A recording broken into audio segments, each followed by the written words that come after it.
I don't. I forgive me. You can furnish me with. I don't know. I can't remember. Mark Carney has his own words used against him. Welcome back to Moose on Loose. My name's David. Today we got a reporter grilling Mark Carney using his own rhetoric from the campaign. He puts on this show like he doesn't remember what was said. Bunch of funny facial expressions. Doesn't like a lot of the questions. We got a U.S. ambassador talking to Vasi Capello saying that if Mark Carney makes a deal to buy European jets, then NORAD is at risk. Let's jump into this. Got an interesting post here from Lazy Canadian Investor. It says S&P 500 total return from 2005 to 2025 was a whopping 657% in CAD. Compare that to the S&P TSX, which is the Canadian conglomerate like the S&P 500, but in Canada was only 202%. And Canadian housing is 198% for the same period. The CAD's depreciation supercharges USD returns for Canadians. So we see that here. This red line is the Canadian house price index. This green one that's way up here is the S&P TSX 60. Green one here, S&P TSX 60 total return index adjusted for inflation. So really it's down there. Similar to housing, you got bond markets down here, and the housing price index, this pink one, adjusted for inflation. As a comment on the side over here says, Canada needs to break its addiction to real estate. In Canada's economy going forward, do people really want to invest in it when you got the Liberals running it? As this guy says, that's because Canada is run by lunatics the past decade. Next up, we got this one from the National Post that says, Jesse Klein, following most consequential election, Carney takes extended summer vacation. That's right. Just think about this. He says this is the biggest crisis in Canadians' history, and yet he's not going to have Parliament sit. That says so much. Probably in the US. Yeah, I wouldn't be surprised. He's got to go back home to get his stuff, right? It's funny, you see these comments from Liberals about Stornoway. Poilievre doesn't need to live in Stornoway because he's living rent-free in all of these Liberals' minds. It would cost more money to move him out and then move him back in a couple of months than just to have him stay in there. Next up, we got Mario with this one saying, anyone seeing a pattern, thousands of workers at Ontario's WSIB ready to strike union says OCEU members voted 96% in favor of the strike earlier this month. Yeah, is there going to be a huge flood of companies striking, starting with Canada Post? The unions want their bonus for supporting the Liberals. These unions voted Liberal, now they want their rewards. It's the same comments here. Canada goes on strike, it lasts till fall, if only we could make a budget. Next up, we got Marty up north posting this one, a graphic of why Ontario went from a halved province to a have-not province. It's showing the since 2000, Ontario's GDP per person inflation adjusted, a broad measure of living standards has fallen compared to the rest of Canada. So before, people in Ontario were earning about 5% more than the rest of Canada, which is this red line, and that dropped to 6.5% less than the rest of Canada. Now it's about 3% less than the rest of Canada. This guy's posted this as a reply. Yeah, we need to consider Canada's GDP dropping, GDP per person over the last 10 years, thanks to Trudeau. I mean, Trudeau got in at the beginning of this graph, and this is why it's the lost Liberal decade. You can see here, you go all the way across, nothing has changed. Where America, we were almost the same back when Trudeau got in, and if you look where their GDP is now, it's gone from 100 to 115 on the index. Mark Carney came out with a press conference announcing his big objectives. We'll get to them. There are about 7 of them, but just listen to this. That Canada and the United States are stronger when we work together. I'm sorry, what? I thought it was elbows up. I thought this relationship is over. So he gets grilled on this. He gets questioned on this. Minister LeBlanc is currently in Washington to continue negotiations with members of President Trump's cabinet. And Minister Champagne is meeting with his American counterpart as the minister leads the G7 finance ministers meeting in Banff. They're meeting in Banff and they're doing this little photo op. It just looks ridiculous. Welcome. We got a couple of Mounties and this is so cheesy, guys. You stand there with a couple of Mounties. Come on. Just look at this. Afterwards, they go over to this side where they have more of these guys waiting behind this little cutout of some mountains for the G7 Kananaskis. The photo ops are absurd. Just get to business. Fix the country. Enough of this crap. They're deciding how poor to make you. Get out of our province. Maybe they'll learn something. A meeting of morons. Now, getting over to Mark Carney's big priorities that he rolled out. As it says here, one mandate was handed out to each minister. So first one, establishing a new economic and security relationship with the United States, strengthening our collaboration with reliable partners around the world. Number 2, building one Canadian economy, removing barriers, interprovincial trade, all that kind of stuff. Number 3, bringing down the cost for Canadians and helping them get ahead. Number 4, making housing more affordable. Unleash the power of the private corporation, aka Brookfield. Catalyzing a modern housing industry and creating new careers in the skilled trades. I should note in Mark Carney's press conference, if you listen to the whole thing, it's more of the same fear-mongering. He says catalyze 5 times. Number 5, protecting Canadian sovereignty and keeping Canadians safe by strengthening armed forces and reinforcing law enforcement. Number 6, attracting the best talent around the world to build our economy while returning our overall immigration rates to sustainable levels. According to Mark Carney's numbers, that's upwards of 2 million people per year. That is not sustainable. Number 7, spending less on government operations so that Canadians can invest more in the people and businesses that will build the strongest economy in the G7. So the first question Mark Carney gets is about the F-35 deal and pulling out of it. Essentially, Canada's already committed to buying half the planes from America, F-35s, but then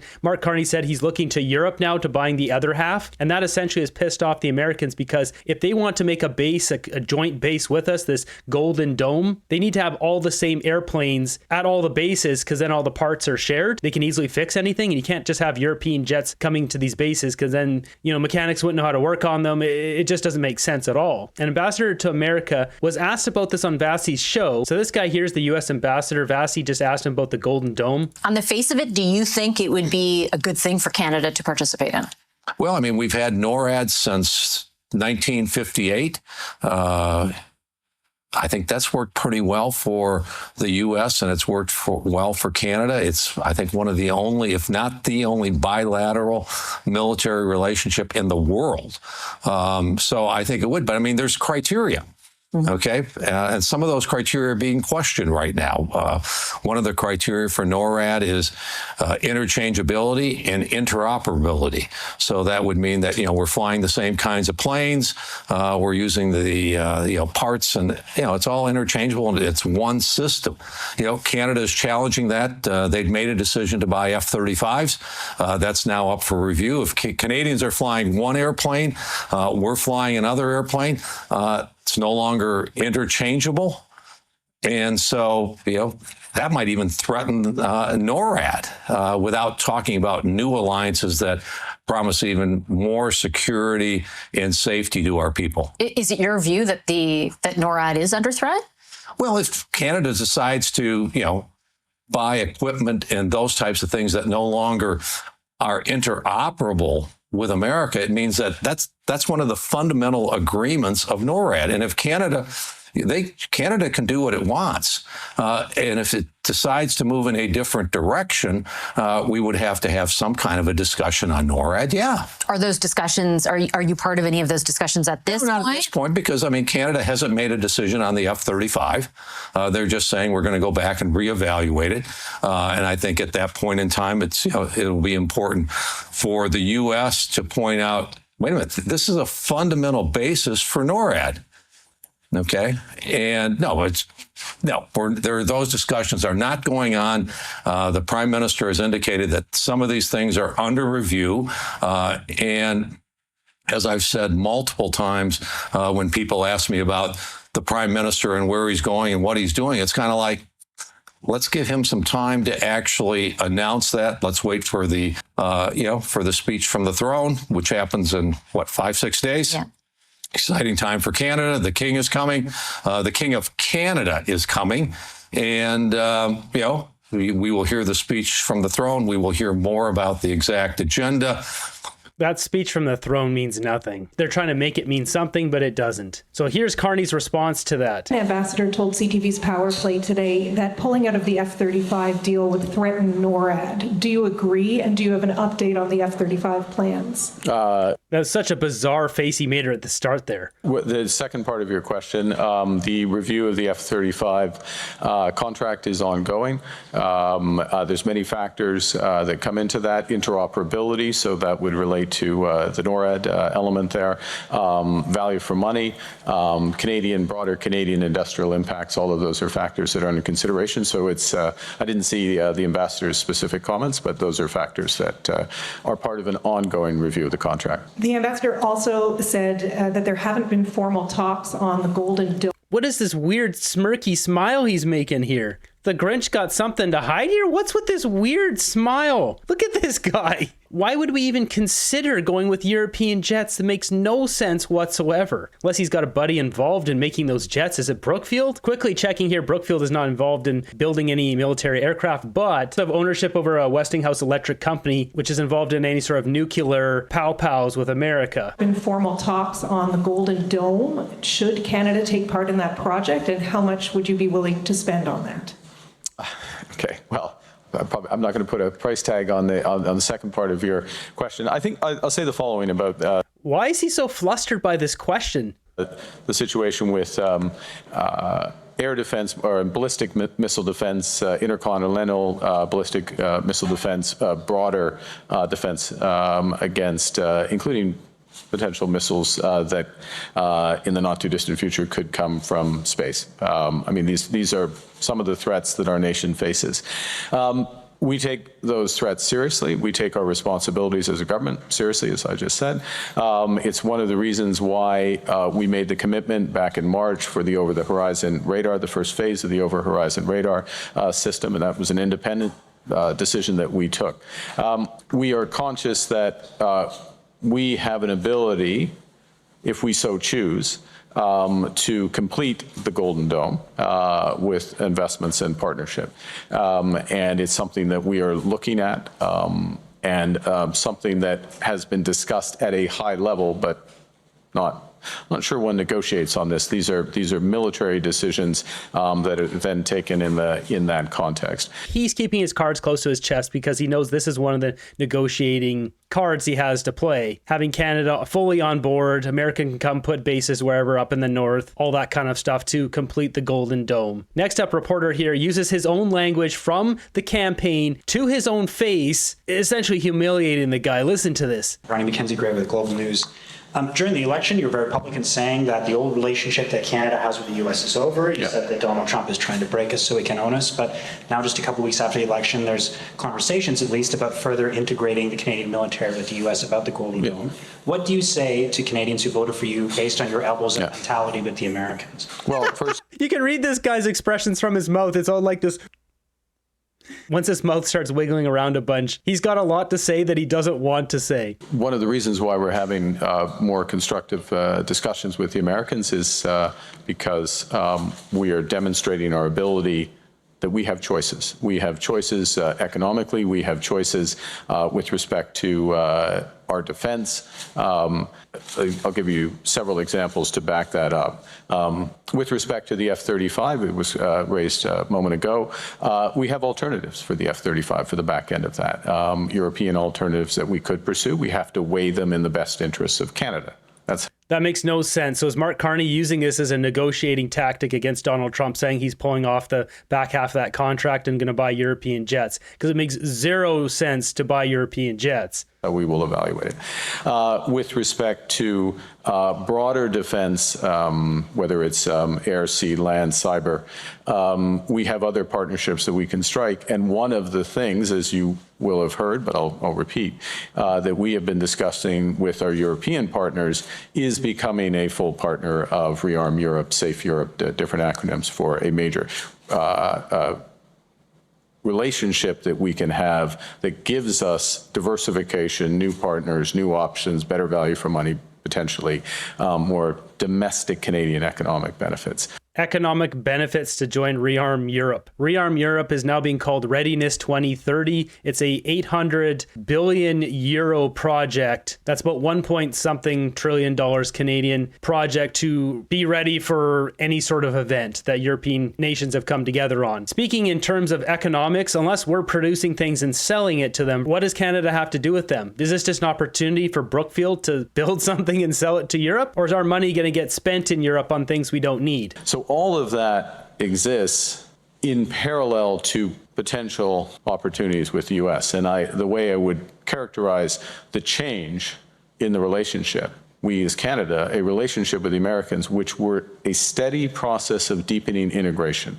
Deepening integration in economics, we went from free trade deal through to CUSMA, deepening integration in military aspects. This guy's ridiculous because he hasn't been in Canada, hasn't been living here for the past 20-something years. All this deepening relationship he hasn't been a part of. He's been living in the UK or he's been living in America. As far as I can tell, he was down in New York before he came up to Canada. So the fact he's trying to speak for Canadians and he's not even a patriotic Canadian that's been living in this country is absurd. And that process of deepening integration is over. We are in a position now where we cooperate when necessary, but not necessarily cooperate.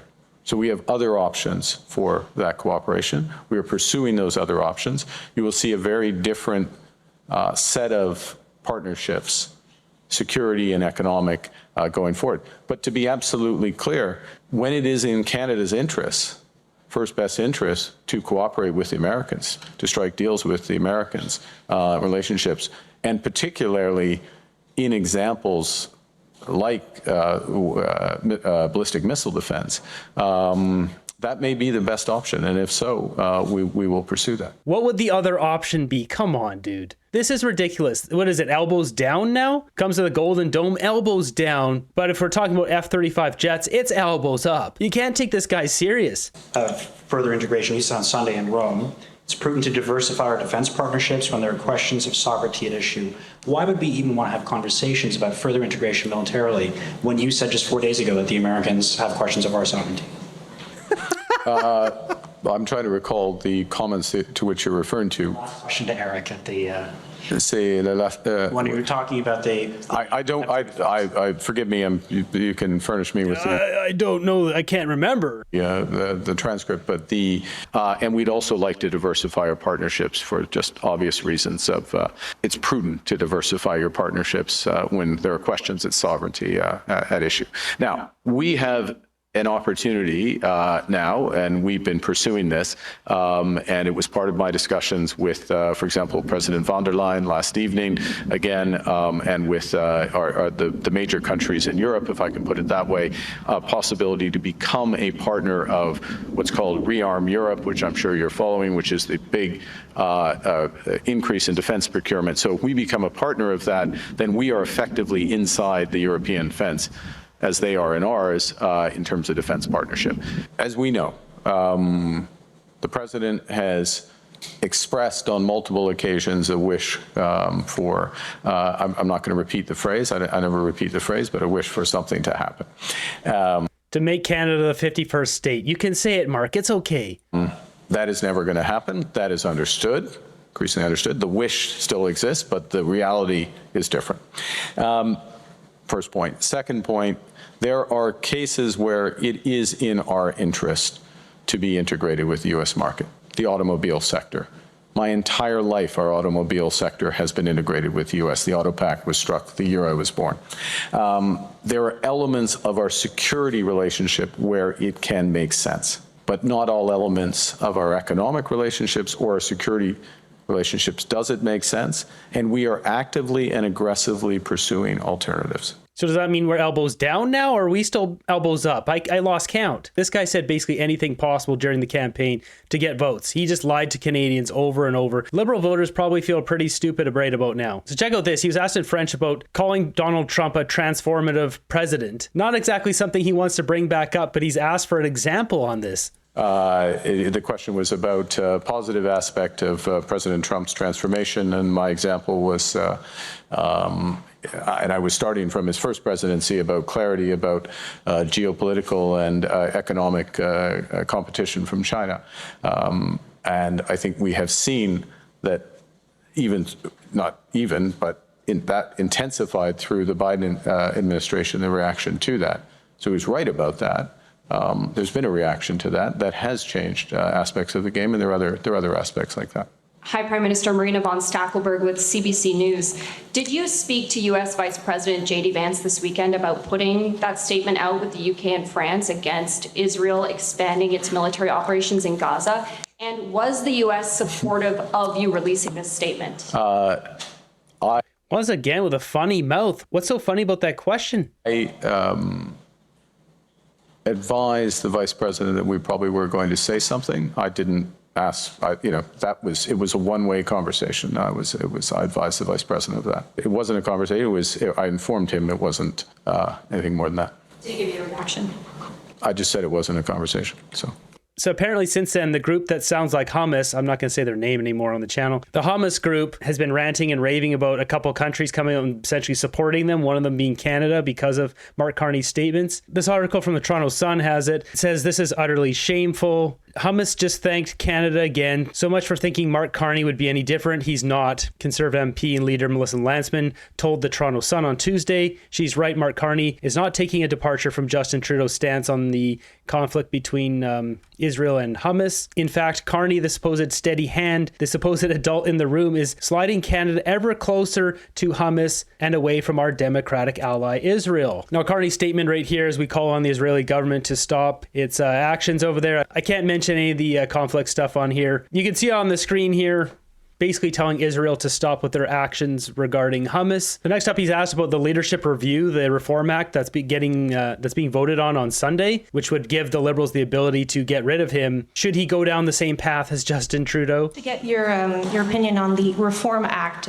you might have seen, but a few of your MPs say it's nothing against you, but they want to have the power to trigger a leadership review if things go south, maybe in a couple of years. Are you comfortable with this idea? Is that a prediction, Catherine? I mean, what is it? A little confidence. Are you comfortable with that idea so early in your mandate?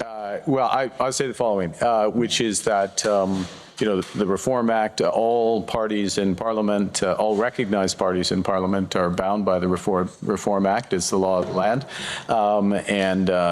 and therefore there are these 4 votes consistent with the Reform Act that will take place. They'll take place at the first caucus meeting, which is Sunday. It's just That idea. well, I observe that this will happen. There'll be these votes. Mark Carney stumbling his way through another press conference. Anytime his face starts moving funny, his lips starts smiling and doing weird things, he doesn't want to answer those questions. He's got a really bad poker face. The key question here with the F-35s, is he using this as a bargaining chip against Donald Trump, just like Donald Trump creating the tariffs out of nowhere and using that as a bargaining chip against Canada? Are these two world leaders staring each other down? Do these guys know each other? Something is very suspicious because Mark Carney isn't even trying to make a deal.